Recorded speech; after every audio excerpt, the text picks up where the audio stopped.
competition behind him gives no signs of nearing the end of his amazing career. Art Monk is now number one, the most prolific pass receiver in the National Football League's history.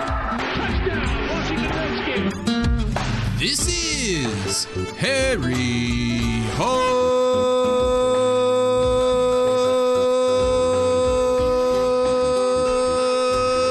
Football, the original Redskins Fans podcast. On today's show, we talk about the non-debacle of a game between the Washington Redskins and the Las Vegas Raiders. Just What's up, win, John? baby. Yo, what's up? What's up? Welcome, everybody. Harry Hog Football, episode numero 540, in which we talk about 4 in a row. 4 in a row. Dude, we were 2-6. We were looking at, are we going to be a top 5 like draft pick? No and way. now we're 6-6. 500 dudes. 500. Woo! That's what I'm talking about. That's what I'm talking about. We're on a run. And, dude, do I have the sound effect? Please tell me I have the sound effect, because I didn't prepare for it. And you know what I'm looking for. I've got it, dude. You know it. Yet still goes. 50,000 people screaming, "We want Dallas." Yet still goes. 50,000 people screaming, "We want Dallas." We want Dallas. Dallas. We want want Dallas. We They might as well want just, Dallas. they might We as well want just move Dallas. This game to 8:20 at night. Dude, Dallas doesn't There have a is chance. no game bigger than this game. That's what's going on this weekend. Dallas is 2 games ahead of us. They don't have a chance. We win this game. Well, basically, if we beat them twice and no one else catches us, we win the division, right? Am I wrong? Dude. No, you're not wrong, dude. You're not wrong at all. Yeah! We're beating them. Dude, all We're I know winning is this Brian game. Johnson is right. Brian Johnson. Who is this guy? This little, like, 150-pound skinny kid from Tech. He hit a Dude, I don't know. 48-yard field goal and won the game. He looked like he was 12 years old, but he hit some weird-looking kick that looked like it was going in, then out, then in, then out, then in again at the end. All 3 of his kicks that he kicked were all looked kind of like kind of hooked to the right a little bit, and they just kind of wobbled. They're very strange looking, but they all went in. Or all the kicks, really. Dude, I mean, that was unbelievable that he put that thing. Dude, the guy comes in and kicks a 48-yarder to win it. Like, what kind of ice is in that kid's veins, dude? He's just like, after the game, he's just like, I just lined up my kick and kicked it through. I had a few practice snaps. I had a few practice snaps with Cheese and Tress. Oh my gosh. Amazing. 4 in a row, dude. And dare I say, Aaron's precarious predictions are on a roll too. Oh, yeah. Dare I say. I called it. What? This victory. Is that Josh? No, he's not on here. He's not on here. No Josh. Who's in the chat room Josh. saying? Wait, is that Josh saying, can you hear me? That's Josh saying, can you hear me, dudes? Dudes. Hold on, dude. I gotta unmute you. I can't just unmute everybody in the chat room. So, all right, hold on, Josh. Firefly's in there muted. Okay, we'll bring you in. Hold on. All right, dude, are you on? Dude, can you hear me? Josh, are you in Scotland? No. I'm back stateside. Dude. I'm back stateside, dude. I'm sitting here like commenting on everything you guys are saying. I called it. I don't think they can hear me. I called it. Because anyone in that chat room, like right now, it's you and Firefly, who might have a comment here in a minute. But anyone in that room, since you're not coming on like in the the presenter's way, you're in with the peanut gallery, so we have to unmute you. Oh, here. yeah. In the presenter's way. The presenter's way. In fact, that's what we're going to call this podcast episode, The Presenter's Way. Dude, 4 in a row. 4 in a row. Josh is back in the States. 4 in a row. Dude, did you notice pumped. how it's 4 in a row? Like, all the commentators and everybody are, like, starting to pay attention. They're like, there was, like, some commercial. I was telling Aaron about this, and they're like, this week the boys and Dak take on the on-the-rise Washington football team. Oh, on the rise. We're on the rise now. Yeah, buddy. Yeah, and like Fox will probably have a feel-good story, on Fox NFL Sunday, like interviewing Heineke. And last year at this time, he was on the street, sleeping on his sister's couch while studying math at Old Dominion, and now he's won 4 games in a row. He's studying calculus. They'd be like, he's studying probability.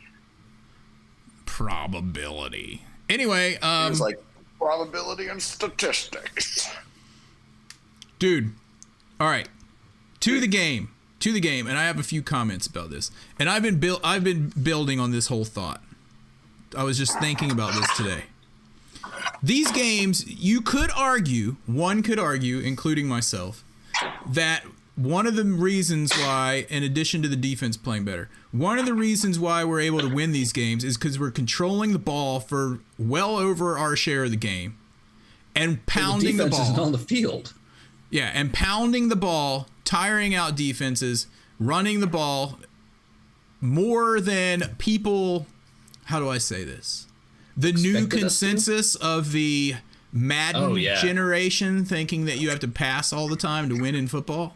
And we're just proving. Ask Bill Belichick that from the game last night, because they ran the ball every play except for 3. They passed 3 times in the whole game. Yes, so I talked about how Belichick does that and has running backs that come in and kick butt in like November and December. Yeah. And for the playoffs, because he knows cold weather football, you need to run. Yeah, so all this nonsense about how everything has to be passed now, I don't buy into that. I don't buy into it. I still buy into old school pounding the ball. But I'll tell you what else people are buying into, and I think that is the locker room culture, the coaching culture. I think the players have all bought into Rivera, and it seems like a healthy environment. And I think buying into that, you can see it. Like, you can feel it. They're all, like, into it. And so, there's a combination of things. I think, like, running the ball, like you're saying, the team believing in themselves. I keep picturing that, like, Ted Lasso, if you watch that, that sign up above the door where they're like, believe, and they hit that sign. I mean, I feel like the team is there. How many countries are in England? Dude, speaking of, I don't see him in the peanut gallery right now, but Kenny Ken had an interesting thought earlier this evening about why have we been playing better on defense since Montez Sweat and Chase Young have been out. Thoughts? Interesting. I was thinking the same way. I really missed Chase Young, which is kind of crazy because I didn't even think about him yesterday at all, like not being there. Yeah. Did you guys at any point during the game think, oh, I wish Chase Young was in here right now? I just didn't think about it. Not that he's not amazing when he's in there and he's playing, when he's not being double teamed all the time, but I just haven't missed him, Well, Kenny Ken had a good point. He said, and this is a quote from Rivera earlier in the season, he said, some players need to listen and buy into the system more. And addition by subtraction, I think it's pretty obvious those two need to buy into the system a little bit more. Because everybody that's in there, Jonathan Allen, Deron Payne, Ionitis, Casey Toohill, all the William Smith, all those guys in there seem to have bought into it. All the linebackers coming up and filling in gaps like they were talking about earlier in the season. We haven't heard that very much the last few weeks. Yeah. So, and Chase Young and Montez Sweat, if you'll remember how many times we were commenting on them just running past the play and just like getting pushed out of the play, like they weren't really, what's the word? They weren't influencing what was happening on the field. They were just running up there and getting knocked out of the way. I don't know. I mean, so are these guys not buying in? Has our strategy changed? Like, oh, we don't have those like kick butt studs at big playmakers on the edge. So we need to change our strategy, whereas they probably should have changed the strategy the whole time. Maybe they were relying on those guys too much, thinking we got all this talent out here, so this is what we're going to rely on. But maybe instead they needed to really look inward and think, what else can we do? Yeah, as X Factor 357 says, maybe we're relying on teamwork now instead of that talent. I like that. I mean, so that individual talent. I don't know what it is, but these aren't the only dudes that's been playing better. Landon Collins has been playing way better in the last 4 games because they've been using him different. He's not covering as much. Bobby McCain has been playing better even. He had that great play near the end of the game where it looked like it was going to be a touchdown, long bomb, and he dove in there and broke up the pass. And I know that he had his hand. They were saying it was on his jersey. It was on his undershirt. How many times have you seen guys like that grab the undershirt and pull it? Sometimes pulling a piece of shirt off, or the thing's running like 20 yards down the field, and like, moving up like towards their nipples or something like that as it unthreads as they're running down the field. But those are, number one, those aren't jerseys, it's undershirts, and 2, that's not in the rules. There's nothing in the rules about pulling jerseys or undershirts. What? No, there's not. There aren't. It's not. I read it. As part of, you mean as part of pass interference? Pass interference. I'm sure you did read the rules, and the rules change every day, so you better have gone back in there. I think the NFL rules are like Wikipedia, where anyone can just change them on a whim. Yeah, really. I did see like all these Raiders blogs where they were all complaining about some big missed call of PI on us that they didn't call. It was on that one. But in addition to that, there was no PI. He had his hand. Bobby McCain was behind him. He had his hand at the bottom of his jersey pulling down. He was looking back at the ball. He was not pulling down either one of his arms or his shoulders or anything like that. He was basically kind of grabbing the guys like butt cheek. In addition to that, the announcers were like, I think and that's it. Good non-call. No, in addition to that, dude, on that play, even if it was pass interference for him to pull on that shirt, what he did, the dude almost overran the ball. It's not like he pulled him and then it was overthrown. Like, the ball was right there. Like, you know what I mean? It wasn't like he kept him from making it to where the ball was landing. He did not interfere at all with that guy's ability to catch the pass, and that's why it was not pass interference. You are correct, sir. Yes. You're correct. Sir. Brian Johnson is right. I love you guys, man. All right, what do you got in the itinerary, John? Talk about the game. Is that the old itinerary? Well, we got a few things to talk about. The first thing is to talk about the game itself. Scoreboard. Championship. Yeah, scoreboard 2 weeks in a row, 17-15. What an odd score. 2 weeks in a row of that. Yeah. That's weird. Two weeks in a row of beating teams 4 weeks in a row of me getting my revenge games. First Tampa for the playoff game last year. Right. And then after Tampa, we beat, who did we beat the next week? We're racking up so many wins, I can't even remember them. Carolina. So then we beat Carolina in revenge for when I almost got kicked out of the stadium. Then we beat the Seahawks for always putting us out of the playoffs, and for Matt Hasselbeck saying we're going to get the ball and we're going to score. And then this week for Super Bowl 18 revenge. Super Bowl 18 revenge. Yeah! Yeah! And next week we're just going to get... offensive line of the Redskins was drunk the night before and was hungover the next day. And that all culminates into this, the 5th victory in a row, beating our arch rival, Dallas, coming up this week. I can't believe we're going to play Dallas, Philly, Giants in the last 5 weeks.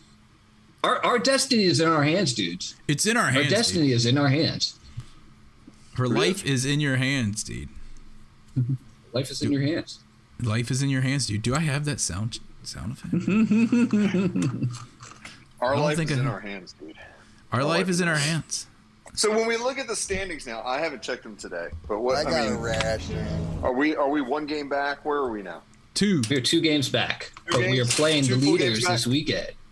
Twice. We're playing them twice. So basically, Josh, if we win out, We're we the win division the division champions. Yeah. Yeah. When you say win that's a out, plus. we have to beat every one of our division rivals the next 5 games. Is what you're saying? We don't have to. Yeah. We don't have to. we don't have to. But I mean, our division is in our hands, dude. If we beat Dallas twice, then we'll beat them because we'll be tied in record. And no, I'm saying because we'll be tied in record and we will beat them. we'll be tied in record, and since we have head to head, we would be ahead of them if we ended even record. Is what I'm saying. All right. What about Eagles? The Eagles. Same thing. Yeah, same thing with the Eagles, and I'm most concerned about the Eagles more than the Cowboys for some reason. I don't know why. I just am. Because you hate the Eagles. I hate the Eagles, and what is this? X Factor? What? Antonio Gibson's the leading rusher in the NFC? Is that true? Yeah, dude, by Whoa. like 20-some yards or something. Who's in second? Whoa. I think That's awesome. like Dak Prescott. I mean, not Dak. What's his name? Elliott was in third or whatever. He's been Elliott? bad recently, man. Elliott sucks, dude. He's done. I always said he was bad. He just runs straight ahead. He was only good when he had a good O-line. Dude, look what CJack17's saying. I bet it's not even the real Josh after you've done over 500 episodes. We just like clipped you together. Kind of like that South Park when they did when they put When Chef they did in the chef. of all of his They said old- they needed more. How's it going, children? So I had to come on and get some more clips recorded. Ha ha ha! That sucked, dudes. The How's it going, Seahawks sucked. children? The Raiders were horrible. Raiders, Gruden, Zorn. Zorn. Dude, we're gonna destroy the Cowboys this week. Sergeant Johns. So all Well, you do, one thing. Rico Reserve. all you dudes up in the DC area need to get to that game this week and keep some Cowboys fans out. I saw on Twitter that the Redskins so graciously put standing room only tickets available for $99. And to which you and I would be like, are you crazy? $99 to stand there? But here's what I'm saying. There's going to be plenty of empty seats. So just get in for the $99 and then go find yourself a nice seat, okay? Because we need people there. We need people. We need fans On a there. beam. Yeah. Just All right, get in here's the and go thing. sit somewhere else. Listen to this. NFC rushing leaders, Antonio Gibson, 800 yards. 800 even yards of rushing at this point. So we got, how many games are left? 5 games? 5. Yeah. Dude, he will easily go over 1,000 yards if he continues this. Great. If he doesn't get injured. Awesome. Dalvin Cook. Awesome. Dalvin Go, Cook Steve. Behind him. Dalvin Cook. 27 yards behind him at 773 yards. Oh, yeah, we also Then- jumped in front of the Vikings in the standings. Go ahead. We did. Yeah, that we're 6th now in playoffs. In the playoffs, I don't know what it's called. We'd end up playing the 4th team. It's called the No, playoff 13. picture, dude. The playoff picture. Playoff picture. Right. Then there's looking for the sequel. hunt. Elliott. Elliott Ezekiel Elliott, sucks. 765 yards. Then it's Elijah Mitchell at 759. Then Jalen Hurts, 695. Jalen Hurts. Antonio Gibson. Man. What's that? Jalen Hurts is Jalen a Hurts. quarterback. Yeah. That's That's like crazy. Warren Moon numbers, man. That's why I'm concerned about him, dude. Cunningham numbers. That's why I'm more concerned about the Eagles. Dude, Ezekiel Elliott's he's going to get like 37 yards against us this week, if he's lucky. If he's lucky. I'm more worried about that Pollard guy they got than him. Because the Pollard Don't you have guy a doesn't chicken actually place just in run into the back of people. Chicken place in Norfolk. That dude wasn't even born when Pollard's came out, dude. Pollard's chicken. Remember when Mom used to be Pollard like, girls. I just remember when Mom would always be like, will you boys ride up to Pollard's and get me some chicken livers? Some of those little honey biscuits that they make. We're not Honey poops. bringing those stinky chicken livers in this house. It's nasty, Mom. We went to school with What the good? Do you remember those? Do you remember? They're the only Pollard place thing? left that still sells the livers. Parents used to they used to like drop them off and pick them up at school in this like conversion van, and the license plate on it said "Da Coop." The coop.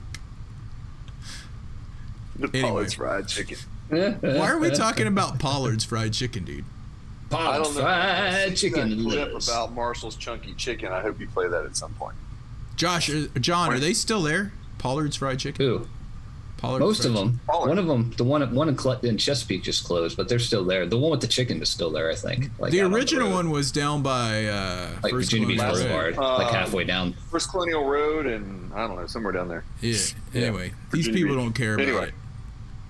Bits of fast food fried chicken trivia for the listeners here. You know, I mean, if you're in Virginia Beach, go get your Pollards and tell them Harry Hog football sent you. Dude, we're gonna destroy Wait, we need to talk about this game before I even get into how much I hate Dallas and how much we're gonna destroy them this week. I can't stand Dallas. Well, let's. What else about this? What else can we say? Here's what I gotta say. Chant's still I going, would like dudes. a game where it's not so stressful because, you know, it was a bit of a nail biter. And as they've been some squeaky close games, Oh yeah. I would love just a game where we just like come out with a commanding lead and just hang on to it and we can all just take a breather, honestly. And I would I'm ready love for that game to be against Dallas too. yeah, This this would be great. weekend. Like if we came out, you know, go into the half like 28-3 or something. Or 0. And Well, then, I don't know. you I don't know because that's what the Patriots ended up coming back against the Falcons, 28-3 at the half. 28 to That's true. 0, dude. 28 to 0. 28-0. I haven't given my prediction yet, but you know. I don't know. Yeah. This is a little In our foreshadowing. offense pool this week, I definitely did not pick the Lions to win, and we They saw helped they us got out, their first Yeah. win. They helped us out. That was a very shocking win. That was shocking. But you know what? We've had a couple shocking wins in the last few weeks as well. True. Let's keep shocking the world. They didn't shock me. I called them, except for the I Seahawks. called it. I did call it. I was the only person to call the Tampa game. Am I wrong? Only person I knew of. Which means the only person that matters. No, dude, because we were hanging out with Cole CC and Josh and Cole CC's dad. They didn't call it. That's right. Cole CC. And Cole CC's CC. dad. Cole CC, dude, did you see him in the chat room during the game at the end? He put a tweet or a screenshot of a text he got from his landlord that the person downstairs apartment was complaining that he was walking heavily, almost stomping at the end of the game. And to please it said like, please make arrangements to be quieter or something like that. And was he like, Please make sorry, my arrangements. team was winning. Yeah. That's funny. Firefly. You've never let us all right. forget you called it versus the Bucks. Nope. All right, I'm never That's going to bring true. it up. I'm not going to bring it up again after this episode. I called it. What is that? Well, let's talk about a couple things from the game. Logan Thomas had that fantastic, like, What is that 7-foot-tall noise? catch. Josh? Sorry, dude. I'm trying Stop to get rubbing something your out of the microphone, freezer. dude. I'm wiggling the wire. I'm wiggling the wire. Logan Thomas had that like 7-foot-tall, probably like 8-foot-tall touchdown catch with one hand way up in the air. Like Oh, no that one was gonna awesome. catch it, but That him. was an amazing catch. Yep. It I was. watched it over and over and over again. And then he got injured on what some people say was a dirty hit, but I haven't gone back and watched the game again. I know you have, John. So I did actually. I went back and watched it today. Was it a dirty hit? This morning, Ron Rivera was actually on the Junkies, and he said that the hit that injured Logan Thomas was quote unquote avoidable. I think that was a very diplomatic way of saying it, because I mean that dude just dove right for his knees, and it was so lucky I think Yeah. because right now we don't know what's wrong with him, but his ACL is not torn. they're going to do another scan today or tomorrow and see what more they can find. We still may not get him back this year at all. Even if we don't get him back, even if we don't get him back this year, it's better that it's not torn, so we can get him back for all of next year. Bruised. Yeah, definitely. It didn't look bad. I mean, the hit, I guess, was bad, but how his knee went. He got remember hit when it right happened? on the knee. I was like, I think he just got like a bruised shin or something. Like, it didn't look like it bent weird or anything to me, but It's because his cleats didn't stick at the ground. And I think he saw that the guy was going low, and he was like, crap, and started like, you know, when you kind of jump, like if you think if there's a car coming at you, not like real life, but if the car's coming at you slow and you like put your hands on the hood and you jump up a little bit, he was starting to do that kind of move because it was like, crap, this guy's going for my knees. And apparently in the NFL, if you're in the tight end box, is what they've been calling it the last couple I days. heard that today. Tight end box. It's okay to hit somebody in the legs there, but not outside of the tight end box. Dude, have you ever heard of a tight end box? Have you ever heard of a tight end box? There's too many rules of football, and I've never heard of a tight end box. They made that up this week in the NFL rules Wikipedia and put it in there. And we're like, dudes, we got to write to tight end box. To the tight end box. That might be the title of this. Don't even get me tight end box. Don't even get me going on indifference again. We still don't know where that rule came from. And now there's something called a tight end box that we have to contend with. Yeah. They make an avoidable hit. An avoidable hit. Song about it. We'll play it next week. Look at Kenny Ken like quoting the what was that band? No, what was the band? The back wins again. What was it? Millennium. What, like Spinal Tap? No, Millennium. That band from Raleigh, dude. Who were they? It's a song of the future. Bandway. Oh, Bandway. It's back to back wins again. That's 4-game win streak. That's what I'm talking about. 4-game win streak. Dude, Kenny Ken, you need to go, if you have Spotify or something, and listen to the band called Bandway and their song called 4-Day Weekend. And then just change the words to say 4-game win streak. And you'll be loving it. 4-game Bandway win streak. artists. That's what the cover looks like Beavis and Butthead. Tight end box is pretty much the same thing as the wide receiver rectangle. CJack 17 says. What is that? and the free safety triangle. The free safety triangle. And the center octagon. Bandway. This is what Bandway looks like on the phone. Yeah. You got to play that song, Kenny. They look kind of like the 4-day weekend. It's been played a grand total of 3,967 times. And now we're gonna bring it back because it's hilarious. Oh my gosh. There is cursing in the song, by the way. Yeah, you might not want to play it around your children or other loved ones, or nieces or nephews or anything like that. Yeah. Out your windows. Back to the cool night air. Weekend again. And we're gonna have another back. We're gonna have 5 backs. Dude, sorry. I heard John say it's been played 3,000. It's only been played 3,000 times, dude. 3,967 times. We can put it over 4,000. Hello. We can put it over 4,000. We can do it, Josh. Push it over. There he is. Over the line. Over the line, Donnie. Hold on, dude. Talk amongst yourself. I have to deal with this stupid thing here real quick. Are you having technical? So anyway, Bandway 3,967 times. Yeah, check it out. Again, there's cursing in it. What else do we have in this game? Let's see. Number 24 also got a touchdown. We know that. Antonio Gibson. Can we talk about penalties? Scherf had that one penalty that changed it from 1st and 10 to 1st and 15, and we ended up punting on that. And every time we get that penalty, Aaron is just livid about, especially with Scherf, because I mean, you know, come on. all pro and everything like that. But see, it's I felt like I was really impressed with Cole Holcomb's play, but I felt like he had a couple of key penalties I was really kind of mad about when they happened.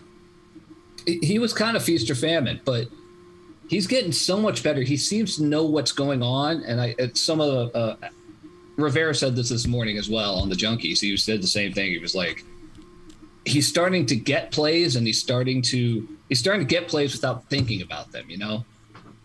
Yeah. So that was, that was good. It's good to see like things like that and people starting to do things. Bobby McCain had some really good plays, and he's been kind of the weak spot back there, but he's doing really well. In this last game, he certainly did. Ismail, he had a penalty in this game as well. But he played pretty solid for being our fourth center of the season. Dude, here's what's been interesting is watching the rotation of the offensive line, and it hasn't seemed to really matter.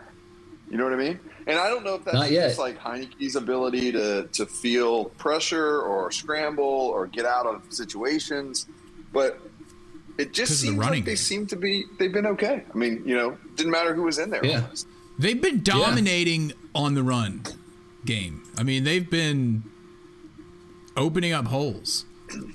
Right. I mean, it doesn't matter who's in big there. holes. Right. Yeah. I mean, they've been wearing down defenses, and they have been giving up their share of sacks. But some of those are the one knock that I have on Heineke is he doesn't step up into the pocket all the time. He'll stay too far back, and dudes will run around, and the tackles will be blocking like they should, but he goes to where they're blocking him around him. He doesn't step up. Right, yeah. So a few of those sacks have been on him. Other sacks are him like holding the ball too long. There's not very many where they just bust through. There's not very many where they just get through. Some of those plays, though, in this game, how did he get? He had two times where I thought, and I think everybody thought he was going to get sacked. And the first one, especially, it was like the lineman, whoever it was from the Raiders, was basically enveloped him and grabbed him and just flew right over him. And he got out of it and he made a play happen, or he tried to make a play. He did not get a loss. I remember that. And then he overthrew. And then he overthrew somebody because that's what he does. Dude, he's shifty, man. He gets out of stuff like Tony Romo used to, like Donovan McNabb when he played for the Eagles used to. He just gets out of that stuff, right? Randall Cunningham. He just moves. We have not had a quarterback that moves as well as he does with his feet. Maybe, other than RG3, maybe ever. Here's the thing. Yeah, but I feel like Heineke is much more solid than RG3. I was always worried about RG3's spindly legs, when he's fragile. He would do that weird. He's fragile. Thing, that's what I always said. And RG3 never knew how to get college. Down. And he couldn't get down. He didn't know how to slide at all. I was saying that I was telling Aaron this before the podcast tonight when we were talking earlier. I was like, so Heineke went down to Atlanta in the offseason and he gained about 15 pounds of muscle. And he did that with this doctor, Joel Seedman. Not Seaman, Seedman. And this guy's awesome. He has this whole technique of these 90-degree movements that he works on with athletes to put them in a position where it's the way that you do it that strengthens your muscles. And so that when you take those hits, your body is more flexible because it's used to moving in this way. And so he has this whole process that he does. And as a matter of fact, last week when Heineke took that horrible hit and he was twisted like a pretzel on the ground, bent over backwards. And I remember seeing that and going, holy crap. Any other quarterback would break in half, I felt like. But this guy down in Atlanta that was his trainer put that picture on and showed what he was doing in the training process that got him through that without injury. He was like, this is why we do this. And I just thought that was really interesting. So, because I've been kind of following this doctor for a while now from a fitness standpoint. And it's just really cool to see that kind of pay off. So just a little tidbit. I remember that play, Josh, and it did look like it was. I think right after that play, Aaron said something. I was like, I feel like Heineke's about to get broken in half because he looked. I mean, I could not believe he didn't get hurt there. He just bent over like a Gumby and then got back up. I mean, he did. Yeah, and even when the dude had him and he was bent like Gumby, he was like looking around like he wasn't panicking. He was like looking around like already getting getting what's going on in his head, starting to work for the next play. He wasn't like Yeah, I know. Yeah. So anyway, kudos there. That's really interesting, Josh. That I don't know if this stuff is helping him out. Then they need to coach that to the entire team. Well, there's a number of other NFL athletes, a lot of receivers that are doing this, training with this guy. And, you can go on and watch running backs and receivers. Ball handlers, because they're getting tackled so much, are doing this. And it's just really interesting. It's a 90-degree process. So, whenever you do weight training, you're coming down to a 90-degree angle with the weight instead of, coming all the way through the motion. And there's something about that 90-degree that this doctor says, when you do it that way, everything else is like gravy. So anything beyond that, you just creates this flexibility in your structure. So it's pretty interesting. So he's like Gumby now, basically, is what we're saying. Yeah, creating Gumbies. So there's an interesting conversation going on in the peanut gallery right now, distracting me from you guys. Talking about it really is me. Moving on. What it would take for us to sign Heineke for a long-term deal. And there's a bunch of people actually listening in the Discord room, which if you haven't joined the Discord room, you should, because it's a fun place to hang out and talk about the team. And to get there, Josh set up a tiny URL. It's https://tinyurl.com/HarryHF. And that should get you in there. And anyway, there's some dudes in the live podcast room, and I wonder if we might pose this question to them if they have a microphone and headphones on and would like to come on and give us their thought on what it would take for them to sign Heineke to a long-term deal at the end of this year. And why those guys... Because Ryan Fitzpatrick just had surgery on that hip. The 39-year-old quarterback that was supposed to be our starting quarterback is officially out for the year now. He's done. Dude, I feel like he may not be coming back. He's not. 39 years old, man. He's got a hip issue. He's going to be a commentator next year in some regional market.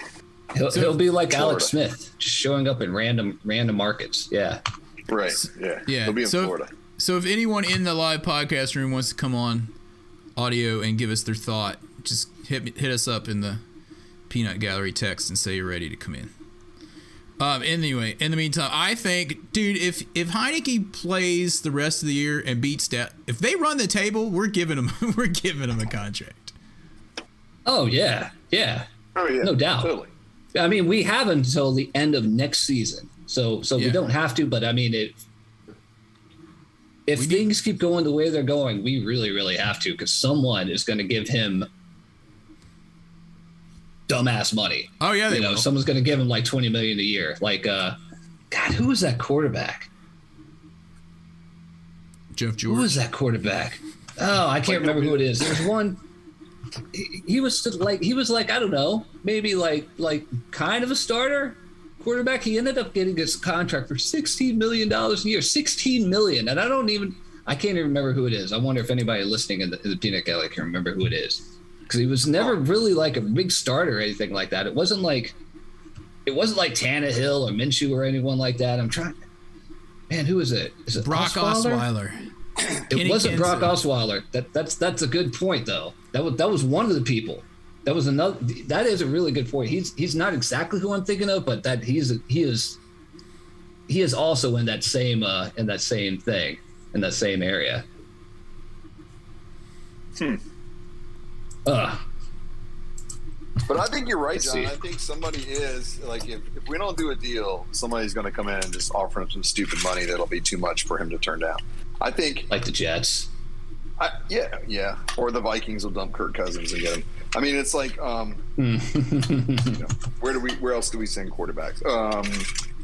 The Dude, all Browns. it's going to take for me to give him a long-term contract is 3 more wins. 3 more wins. I think the front office has got to be looking at this and going, okay, this seems to be gelling. Maybe not yet, but let's keep watching. I don't know, Brian Johnson is right. He doesn't. Heineke doesn't make that many horrible mistakes. I mean, he does. I was kind of looking at like every ninth or 10th pass, he'll get excited. It seems, and he'll overthrow. He throws high, and then he'll calm back down and be like, oh, bring it back to earth. Yeah. Like that one, dude, where he did the miracle getaway play and he found Logan Thomas, who was wide open. If he would have brought that ball down, Logan would have had like 20 yards or more. Yeah. Yep. So, anyway, yeah, it doesn't look like anyone in the room want to come on and talk. They're being like they're having stage fright, which is fine. Or they may not have headphones and a microphone as well, because you really need headphones. Yeah, that's true. You got to have headphones. Yeah, it would take 3 more wins for me to sign him long term, because at worst, you've got a guy that can come in and win you 9 games a year. Heineke! Three more wins, Aaron. Is that what you're saying? For me to sign him long term. 3 more. 3 out of 5, huh? Oh, Firefly's from Scotland, and he doesn't think we'd understand his accent, even though Josh just got back from there, so he's used to your accent. But that's fine. Dude, I was there during Storm Arwen. Oh, that was that was a bit of a blow through up there. And I think there's like another storm now, Storm Brea or something like that that's coming across. Yeah. Anyway, I can understand your accent, Firefly. And what's his face? dude, I watched Shetland just to practice. You can talk to me.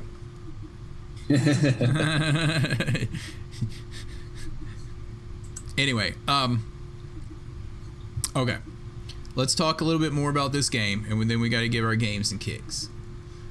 All right. The one thing that I wanted to look at, where's the defensive stats? Seriously. Seriously. Our defense has been stepping up week after week, as you guys all know.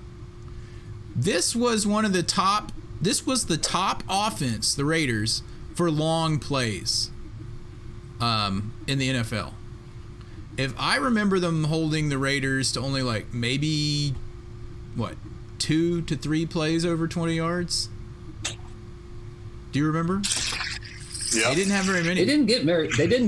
They really didn't. Like, they had like one. They had one long pass. Mm-hmm. But generally, they were. I don't know. They were just trying to hold them back.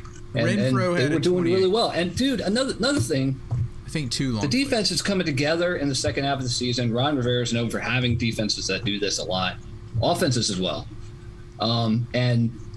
But also we're not playing like we were playing so many first place teams at the beginning of the season. Now we're playing like the dregs of the NFC East, but we just beat the Bucks, the Raiders, Seahawks, and Carolina. Seahawks are not very good anymore, but dude, if we can I think we're doing really well. That Bucks game was huge because they were like, if we can beat the Super Bowl champions, we can beat anyone. LFG. Yeah, really. I mean, that's what Ron was saying coming off the field. Ron Rivera was saying, yeah, he was. We held Deshaun Jackson, who, always seems to find ways to do well against us since he's no longer on the team. We held him to 1 catch for 14 yards. Yep, and that was the only one. It was a big, quote unquote, big catch, but like you said, Aaron, recently people are usually getting revenge on us, and this one we're getting revenge back on them. Deshaun Jackson being a very prime target of that. Mr. Nipple Pincher himself. We're going to get some more revenge this week on Dallas. Yeah, I hope so. Now, right. I know we talked about it earlier, but I wonder. I don't even know if they can flex this game to the night game. Yeah, I don't know if But they would can we or not. want- I I think don't know because if it's they can or December. not, yeah, They need to hurry Can up they and flex it? decide. yeah, I really. think- well, what is the scheduled game? I don't know. I'm I don't googling know. it right now. NFL flex scheduling procedures. Oh my gosh, they have You entire to rules look- on You have this. to look at the tight end box and make sure that that's checked. You can play your way onto the Sunday night schedule in weeks 10 through 15 and 17. How does that work? Huh? Is this weeks 10 through 15 and 17? Yes. Oh, because 16 is Christmas. It has to have a 12-day notice, though, it says. So Really? I don't Oof. think we can do it then, because I don't think we can. 12 it has days to be of 12 Christmas days ahead of prior. time. You have to do it. yeah, they have to do it over. Interesting. Firefly says they can flex, but they better not. That'll be like a 1 o'clock in the morning game, 1:20 in the morning.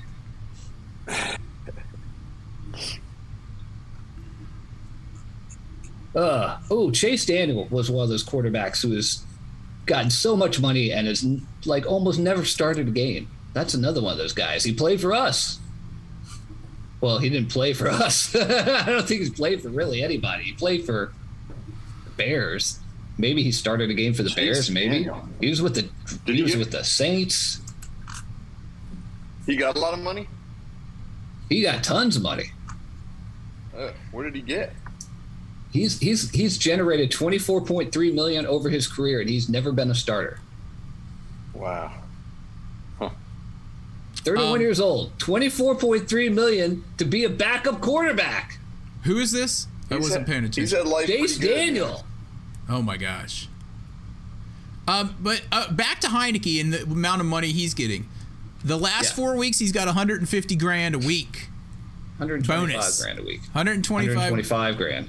Why did I read it was 150? Maybe I saw the wrong. I don't know, but yeah, So maybe it was it's 125 per week. so he's is what made I a read half in a the million post. in the last 4 weeks. He's made a $500,000. Isn't that cool? That Yeah, it's super cool. people can say. I remember like looking back, and you guys may have heard Joe Theismann back in the day, like before Super Bowl 17. It's just like, and if we win, it was some quote. He was like, if we win, we each get $20,000. Let's go, or something I like know, that. for winning the Super Bowl. For winning the like the Super Bowl. Yeah. Yeah, it's like we get an extra 20 grand for a playoff victory. Yeah! Joe The flip Theismann side probably now makes is 20 Joe grand of Theismann some of probably his like makes a whole speaking lot more events. now as a Dude. commentator. Dude, they should have incentives for every player if they could. If you guys win, Yeah. what keeps Dan Snyder from coming in and being like, if you guys beat Dallas this week, it's an extra 100 grand for all of you. LFG. And then he just walks out of the Well, number one, And if you get a sack, Dan Snyder it's is an not extra us. 20 Or- grand or- for you individually. Dan Snyder's not us or anyone that listens to this podcast because another 100 G on me. Let's go. 125. I mean, he can buy his own house now just on his bonus money. Except you, Heineke, you're already getting yours. That's not on top of the 100. That's not on top of the 150, 225 that you're already getting. Okay, before we move into the games and kicks, I wanted to talk about a few more things from this game because we've basically just been like BSing here. John Bates is really coming along strong. That dude can He's the catch. master. Big time. He had 3 for 42, dude. Gibson came up huge. I think the biggest run that Gibson had was that like 3rd and 1 where we really needed to get it. I don't think it was 4th. Was it 4th? 3rd or 4th and 1, and it looked like he was stopped way in the backfield, and he somehow made the 1 yard to get that. He like fought hard to get it. Do you know what I'm talking Oh about? yeah. Near the end of the Yeah. game? Another thing I want to talk about, Matt Ionitis had a sighting. He had at least one sack after I was like, where's Matt Ionitis been all this time? It was like 2 plays later. It was like literally 2 plays later, Aaron said that. And it's like, well, he just got a big old sack. Mm-hmm. Antonio Gibson rushed for 111 yards in this game, by the way. 111. And those were hard fought yards, too. He wasn't like ripping off. Were, yeah. I mean, he had I don't one even remember long was the last 22. time we mentioned Matt Ionitis' name.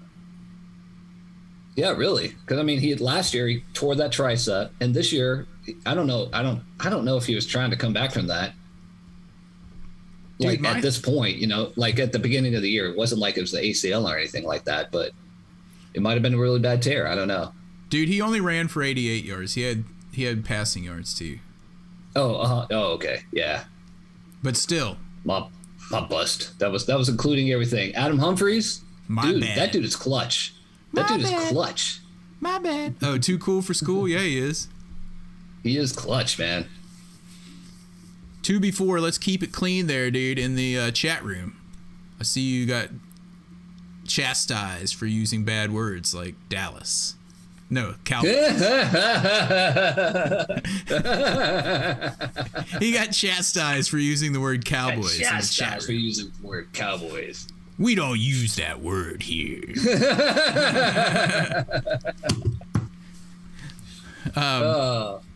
Anyway.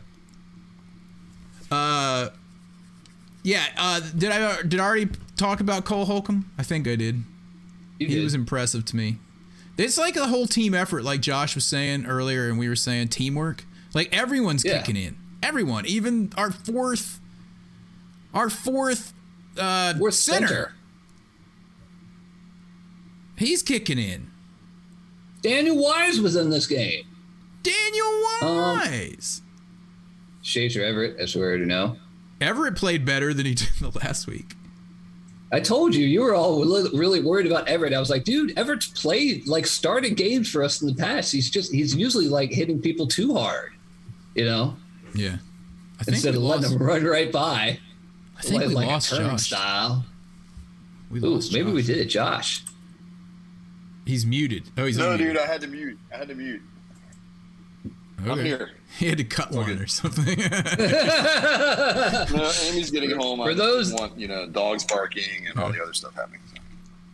So. Where's Aaron to be like, Henry? Did you just eat a sock? Did you eat a scrunchie? Did you eat a scrunchie?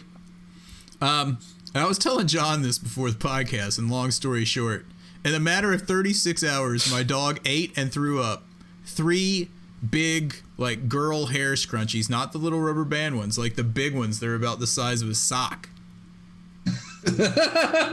Like a baby sock. And one of them, I got up in the middle of the night to go pee, and I stepped right in it. Steven, you puked. I was like, oh my God. I was like, this is not going to be a good day. But anyway. Oh, man. We don't need to get into all that on here. Okay. Before we go into the games and kicks, did you guys want to talk about anything else? That one pick by Heineke. That one actually wasn't really his fault. His arm got hit. That Crosby guy was kicking his butt the whole game. That was the only dude that was really a problem. Yeah, he got a Redskins penalty, Redskins-esque penalty, and now Washington football team-esque penalty. But going back to the Redskins, guys doing stuff they know is against the rules, but he had a good game, but he had that hit where he just landed square on top of him, and he was just like, what am I supposed to do? I was just like, we got a flag for that 5 games ago. We cleaned that up. Come on, Raiders. Yeah, but in that guy's defense, he was within the quarterback triangle when that happened. Oh, jeez. He was within the quarterback octagon, so that shouldn't have mattered. Did he hit the quarterback's octagon? He was in the octagon while going low on a quarterback while someone else was going high. So in that situation, since it's inside the octagon, adjacent to the tight end box, it was legal, and they just missed the call. But only inside the box. The refs are out there with protractors and measuring angles and junk to see if he's inside the box. There are too many rules in football. Too many rules. Dudes. That wasn't the tight end box. He was 4 degrees outside of what would have been the right angle on the box. You measured it wrong, ref. Let's get a review. Speaking of... But was he within the offensive tackle parallelogram? That's was he within the offensive defensive box? Upon further review, the tight end's shoulders were at an angle at the beginning of the play, which shifts the angle of the tight end box by 20 degrees, making the block happen inside the box. Therefore, it is not a penalty. And because it was on the left side, it made the rectangle of the tackle become I don't know. They're just going to keep going with it. Yeah. All these crazy rules. But my point on this is that those are fouls that we would get called for in the beginning of the year, beginning of the season, the first few games, doing stupid little stuff like that the really good teams have pretty much kicked out, and now we aren't doing it as much either. I think that's really good, really positive going forward with this team. Hey, Green Bearded Dragon is now in the chat room. What's up, dude? Yo. So we put Kalike Hudson on the IR today and signed Milo Eifler from the Dolphins practice squad. Milo Eifler. He was undrafted out of Illinois this year. Illinois.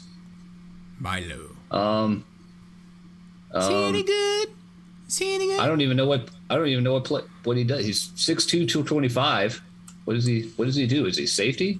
Is he a linebacker? We've spent enough time talking about him, though. Okay. Yeah, really. He's a defensive end. He's 6'2" and he's a defensive end? What? He's a defensive end. With the Jets. Speaking of, I think we mentioned that we're probably going to get Landon Collins back this week. And Ricky Seals-Jones-Drew. Seals-Jones-Drew. Seals-Jones-Drew. Ricky Seals-Jones-Drew is probably coming back, which is huge since now our other tight end is out. I remember earlier in the season when I thought Ricky Seals-Jones-Drew should get cut, and then I went, did a whole 360. And I was like, no, dude, we need that guy. He's better than you think.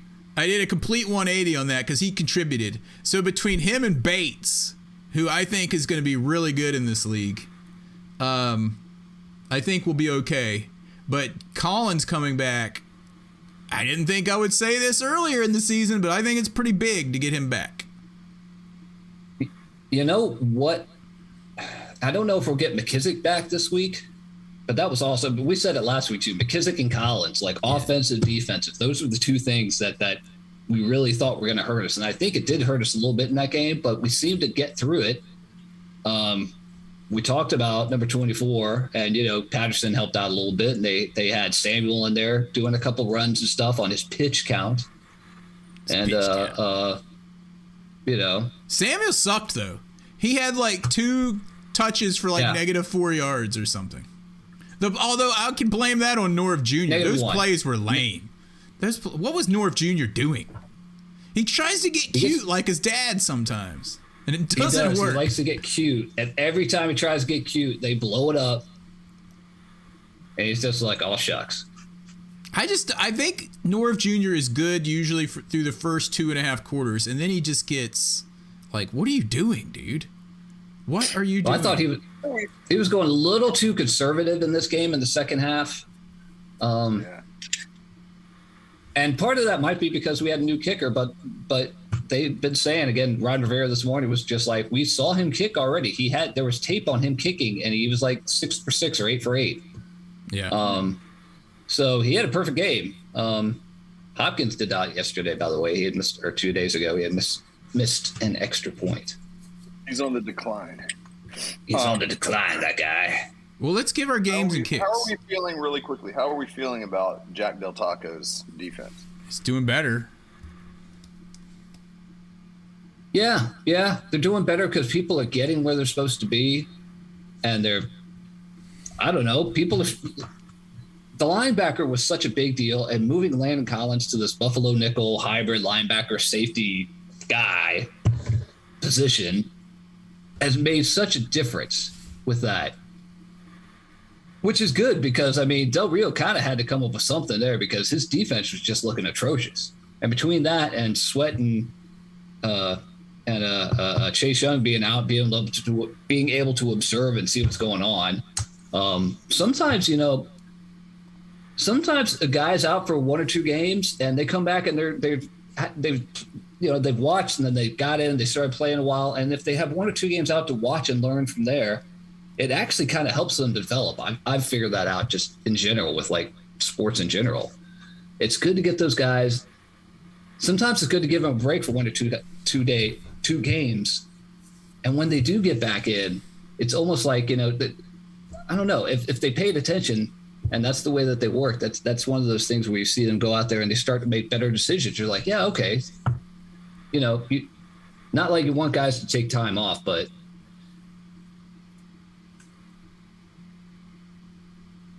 yeah. Crickets. What's up, David Herzing? Crickets. I'm trying to monitor all the peanut gallery and listen and things like that. Way too much. X Factor 357 says way too much running every time it's short on third down. Have to mix some play action in there, which made me think, because we've talked about this. Play action. We never used play action. Don't you just want Heineke to keep the ball on one of those third and shorts? Like, because he sets up the play action all day, or like the fake keeping the ball, whatever that's called now. Option, I guess. Run option. All Run day. Option. They've set it up perfectly for like 4 or 5 games. Like, what are they saving it for? Let him keep it every once in a while and run and get those 3 yards. He can do it. Maybe they're letting him like mature as a quarterback, and the more that they don't let him run, the better and more surprised teams will be when he does run. Or maybe they're saving. Or when he it for completely our ducks drive. out of that guy's way, and then the other guy grabs his leg and tries to pull him down, but he still got out of that, and then threw the ball to Thomas. I think it was Thomas, but it was over his head. Dude. What a heck of a or play. maybe we're saving the big time plays for our arch rival. This weekend. There you go. Championship. Well, All I'm right, not going we to say have- championship yet, but I am going to say we want Dallas. You mean? It still goes. 50,000 people screaming, "We want Dallas." We want Dallas. That's what I'm talking about. We want Dallas. Dude, remember This is the most excited I've been against a game against Dallas since 2012 when we went to that game at the end of the year with RG3. With RG3? Yeah. All right, now we need to do the game kicks. That was 9 years ago, 10 years ago. Sure was. Man. Golly, It sure was. show was. It's time for this week's Kicking the Balls Award.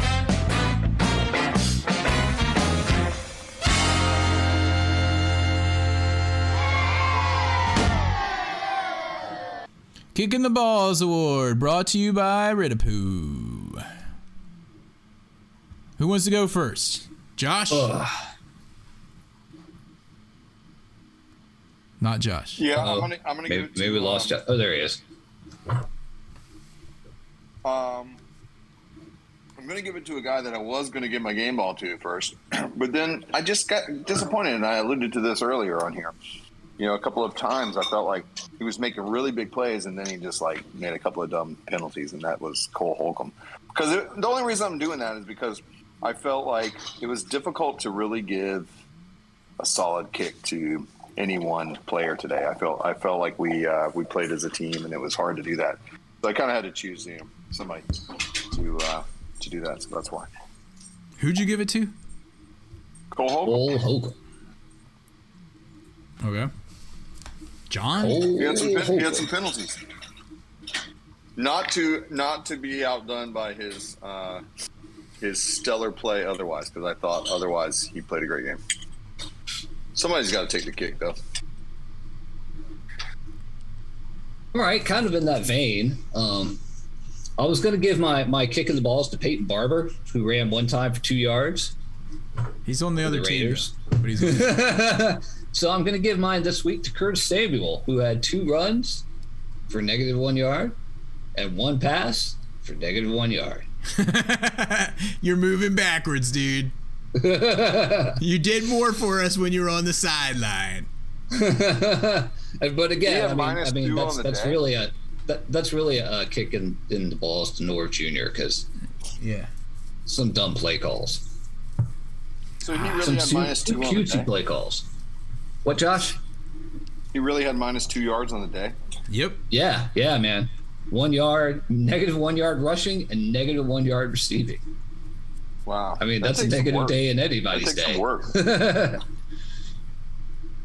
All right, this is really nitpicky because I didn't want to give a kick at all this week because I thought they That's played what I really said. super That's what well I as a team. Yeah, But really.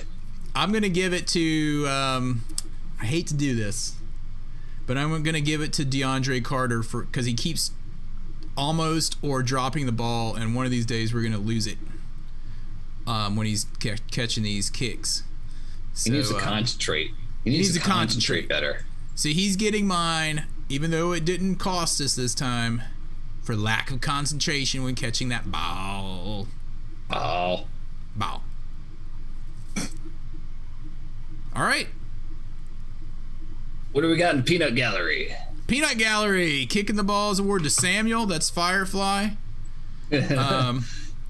He was negative. Usually, I mean, guys like that, at least if they run and they catch, they one will outdo the other. But I mean, he was negative of both.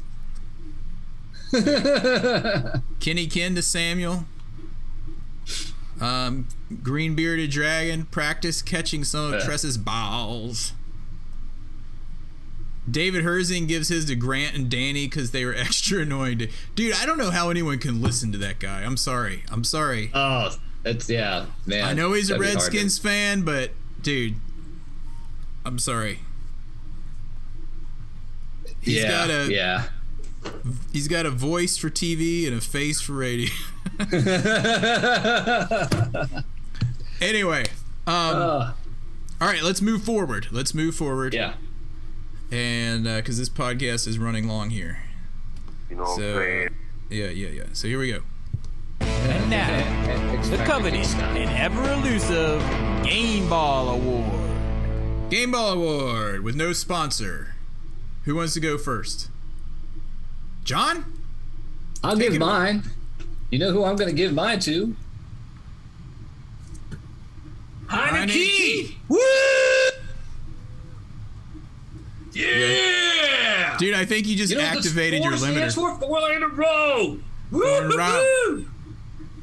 4 in a row. 4 in a row. John, when'd you get that sweet Heineke jersey? I bought this after the playoff game where we lost to Tampa Bay Bucks, and I was like, this man's just got something. He just got something. I mean, the other jerseys I have are Darryl Green, Art Monk, Sean Taylor, dude, and Clinton Portis that my mom gave me a long time ago. Dude, I would be remiss if I didn't show you guys my new Christmas present from John that I just got today. Uh-oh.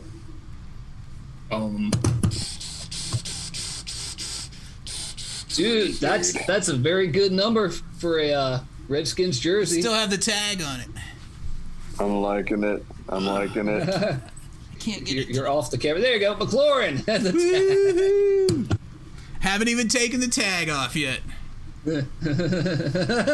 Where are you tonight? I'm just gonna tuck mine in. Aaron, are you gonna sleep in that and like not wear it and just keep wearing it until we, stop winning? Till the numbers wearing down on the print. It used to be on the jersey side, like the armpits on these, but the jersey it's not the same jersey here in the middle. I also think the numbers used to be a lot larger. Did they not? This four was a lot larger. Like John Riggins' 4 is a lot. This is more of a skinny Heineken. Yeah. That's a Heineken light. Like John Riggins is By the big. way, He can wear you those guys hear- like you guys fours hear with those Pam big old Oliver bellies call on him them. Heineken 2 times. Yeah, the she other day? did. She did. Yeah, she did. We gave her a break though because she's had a stroke. So Oh, all right. I think you guys told me this before when I joked her once. yeah. All right, I'll ease up. Yeah, because Come on, Josh. She had a stroke, dude. Yeah. Okay. Okay. All right. Well, I'm gonna give mine, dude. and I'm giving mine to Cole Holcomb because he had 2 huge pass defenses against Hunter Renfrow, I think, and he led the team in tackles with 10.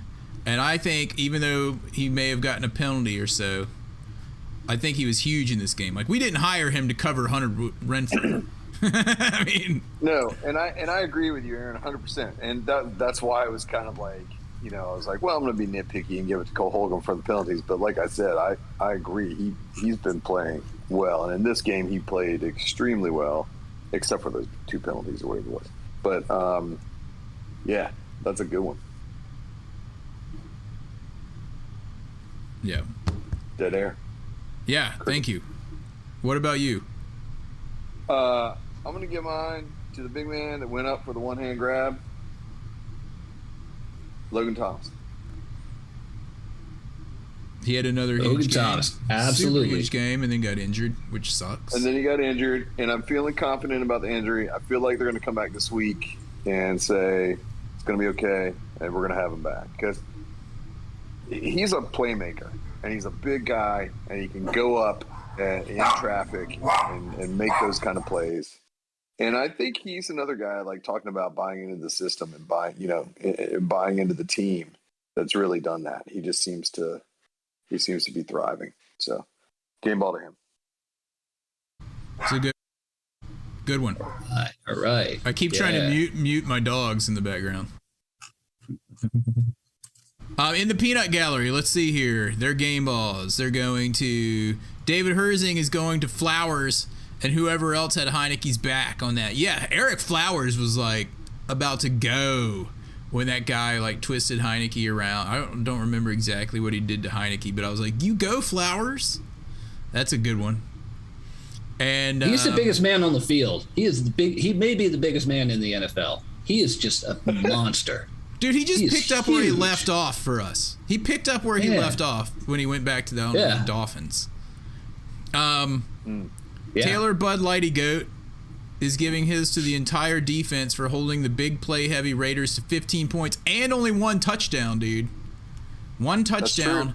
And that touchdown was... how did they get that touchdown? Was it off of the... pass interference call, right? It was after that pass interference. Oh, did you go back and watch that? It was, dude, it was on that penalty against Cole Holcomb. As a matter of fact. Did you go back and watch the one where I was like, I think that penalty happened at the 1? Remember? They said it was in the end zone? No. Man, you told me you were going to watch it. I didn't remember that at all. I'll go watch it again. I have it, but I'm like, I'll have to watch it over. Because that's where I was getting the podcast. That's where I was getting mad because they were like, the penalty happened in the end zone, so they get it first and goal at the 1. I was like, no, it didn't. It happened at the 1, so it should have been half the distance to the goal, and they should have got it at like the. Oh no, it wouldn't have been half the distance, would it? They still would have got it at the spot of the foul. I don't know. I don't know the rule. Never mind. It doesn't. It doesn't matter. Just call me an old man idiot. It happened outside the triangle. Pam Oliver has not had a stroke. She did get hit with a football on the sideline once, but that didn't help. That didn't like cause her to slur her words either. Apparently, she has migraines. Oh, dude, why do you guys? And she's also got. I thought she had a stroke. And she's also had fibroids. That doesn't have anything to do with slurring your speech. They say that she slurs her speech because of having migraines. Okay. That can make fibroids. sense.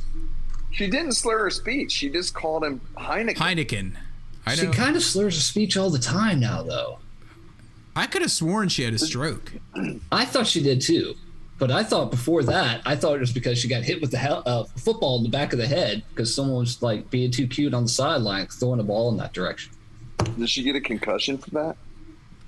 She got a stroke from that, dude. She got a stroke, seriously. They could put her in a helmet on the sideline every week. They should do that. All right. Well, either way, she's slurring because she has migraines. Okay. Well, I'm just glad to know she didn't have a stroke and that I was, mistakenly, unknowingly joking her. And that she didn't have a stroke. At least she didn't call him Tyler Heineken. Incident that happened, when we were in Staten Island that time. Anyway, so let's 2B4 is giving his game ball to Antonio Gibson for the third one that I mentioned earlier. Yeah. Yeah. It's a hard fault one. Game ball to McCain from X Factor. Yes, he's been playing a lot better recently. And no pass interference on the play. Yeah. Dudes, one more thing. I got to point something out as we're talking about game balls and Gibson and him leading the NFC or the NFL in rushing, right? NFL, right? Not NFC. NFC, I think. Okay. Well, wasn't it like 3 games ago that he fumbled and we sat him down for like a whole half? Yeah. Yeah, that was like the third time he'd fumbled this year, wasn't it? Or maybe fourth. Yeah. So at least third. That was like, all right, lesson learned, come back. But he played like there's a whole half a game that he didn't get any yards when that happened. He's come back and he's been playing well and he's been protecting the ball a lot better. Indeed. Yeah. Before we go, and we need to round it out, but before we go, we did get a voicemail on the Hog Line, which if you want to call that, it's 202-735-1788 from, do you remember who it was? I forget. Are you going to play it? We're going to play it. We're going to play it right now. Here we go. Hey, what's up? Aaron, John. I go by the name of Hogskins. And Josh. First-time caller. And Josh. Longtime Redskins fan since 1980 at the age of 7. And, I started listening to your podcast, what was it, last season? Season of 2020. Before I didn't even know about it, man. But you guys cracked me up, man. You guys are so funny, man. I like that Bill and Ted thing y'all got going there. You know, I remember watching that back in the day, those movies. Anyway, it was funny.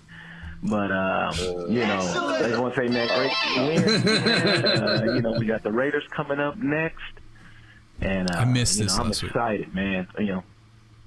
Only complaint I have about you guys, I just wish that you guys had more podcasts. That's the only thing, man. I love listening to you guys, and I think it's like one podcast per week, man. I would like to hear more, from you guys, but, I'll take whatever. Are you listening to CBS Sports, NBC Sports, ESPN? That's right. One other thing I was going to mention, I know, through most of your podcasts, you guys, you call the team the Redskins, but then sometimes you'll say Redskins and Washington football team. My thing is, man, don't apologize for calling us the Redskins. I still do. I'm gonna keep calling them the Redskins until we come up with a new name, whatever the new name is gonna be. So, call them the Redskins, man. Don't apologize. Don't say oops. Washington football team. Don't say that. We still the Redskins until we get a new name. Anyway, man, you guys take it easy. It's gonna be close. Tell Sean the Six I said what up. Sean the Six, what up? Hogskin says what up, dude? We haven't seen Sean the Sixth recently. What's he been up to? Well, he does his own podcast. He does have his own podcast, the No BS Sports Podcast. You guys can check that out. Nice. So anyway, thanks for calling in, Hogskin, and yeah, man, that's awesome. And hey, Hogskin, yeah. if you want to, if you want some more podcasts, you can go back to the vintage classic days. Start listening from like 2003 when Aaron was like, I'm going to do this podcast thing, and if it works out, we'll be here every week. yeah, you can start. Okay, you still have like 500.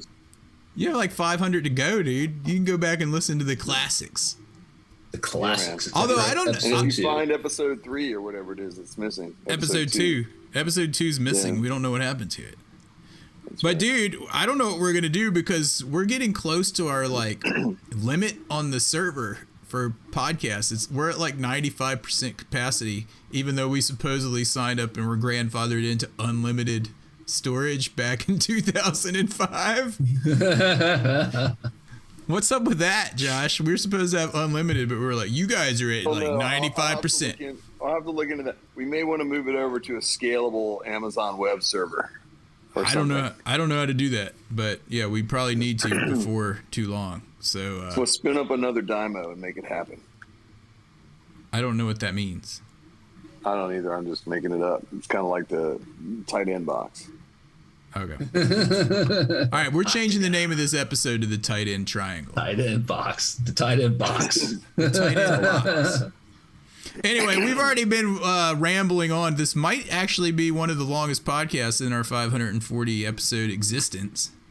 So we're going to let you guys get on here. Let me play the outro. They always run longer when it's the three of us on here. It should be 20% longer or 33% longer if my math is 33% longer with Josh. 33% longer. correct. That's what I've heard. That's what. Anyway, all right. Before this takes a turn for the worst, we'd like to thank our sponsors.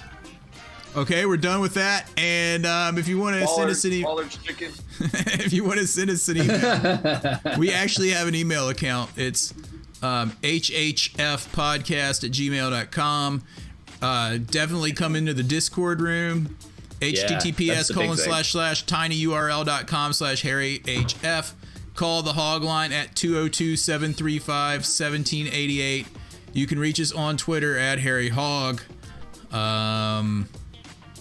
Anything else? Aaron, you don't have to say the HTTPS thing. You can just say tinyurl.com/. Oh, I can? I wasn't sure. Okay, yeah. tinyurl.com/harryhf. There you go. These things are newfangled things. I don't understand them. No, what's going on? Get off of my lawn. Get off of my lawn. You can reach us at the Tweeter at Harry Hog. Anyway, I think that about have a guest. So does John. I think that about wraps it up. Hail to the Redskins. Congratulations to Jonathan Allen for being the Washington Man of the Year, or the Man of the Year nominee out of Washington. Yeah, man. That's our cousin. He's a good captain, man. He's a good captain. I'm pumped. Indeed. Hail to the Redskins. And if you see a Cowboys fan, you know what to do. Joker!